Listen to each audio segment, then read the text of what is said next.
এবারে ইংলিশ বাজার পৌরসভার চেয়ারম্যান তথা রাজ্য তৃণমূল কংগ্রেসের সহ সভাপতি কৃষ্ণেন্দু নারায়ণ চৌধুরীকে খুনের হুমকি, লিখিত অভিযোগ দায়ের ইংলিশ বাজার থানায়, বাড়ানো হলো নিরাপত্তা রক্ষী। এদিন এমনই ঘটনায় মালদা জেলা জুড়ে চাঞ্চল্য ছড়ালো। এদিন সাংবাদিকদের মুখোমুখি হয়ে কৃষ্ণেন্দুবাবু জানান, ডি কোম্পানির নাম করে তাকে প্রথমে SMS করা হয়, পরে তাকে ফোন করে টাকা চাওয়া হয়, টাকা না দিলে তাকে এবং তার গোটা পরিবারকে খুন করা হবে বলে হুমকি দেওয়া হয় বলে অভিযোগ। তো ফার্ম হাউসে ওই সব নামিয়েছিলাম মন্দিরটা 26 তারিখে ওর ইনোগ্রেশন আছে।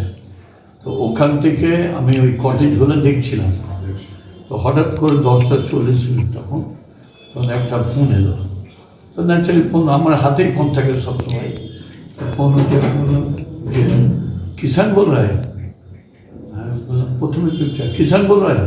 बोला हाँ बोल रहा है। आप कौन बोल रहा है? बोला प्रदीप बोल रहा है डी कंपनी का से। हम क्या है बोलिए। बोलो आप मेरा मैसेज नहीं देखा है? बोला नहीं आपका मैसेज नहीं देखा है तो आप सुन लीजिए, जल्दी से जल्दी पूरी पेटी हमको भेज दीजिए,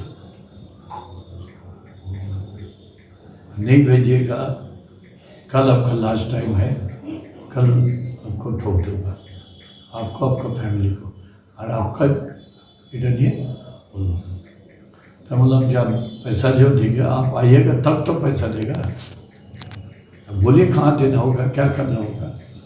तो ठीक है बोले फोन करके কতক্ষণ কথা বলেছে? কতক্ষণ কথা হচ্ছে? মিনিট কয়েক মিনিট হবে। এটা কোন জায়গাটা? পরিষ্কার হিন্দি ভাষায় পরিষ্কার হিন্দি ভাষা। যে নাম্বার দেখলে নাম্বার কোথাকার কিছু বুঝতে পেরেছেন? নাম্বার দেখে এটা নাম্বার পুলিশ দেখছে, আমি সঙ্গে সঙ্গে পুলিশকে জানিয়ে দেওয়া হয়। কোথাও কি জায়গার কথা উল্লেখ করা হয়েছে? না, কোথায় দিবে না দিবে ওটা বলে সঙ্গে সঙ্গে পুলিশকে ইনফর্ম করা হয়, ইংলিশ বাজার থানাকে। ইংলিশ বাজার থানা তারপরে ইনকোয়ারি করতে লাগলো। এই অবস্থা। কোনো মেসেজ কি পাঠিয়েছিল?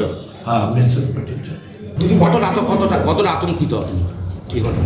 आतंकित ना बोलছে आपको नहीं मिलेगा तो आपको फैमिली को मार देगा। থামো না, এই ঘটনার পর কতটা আতঙ্ক কাজ আমি আতঙ্কিত নই, আমি তো অনেকবার বোমগুলি খেয়েছি। ব্যুরো রিপোর্ট, উত্তর বাংলা সংবাদ।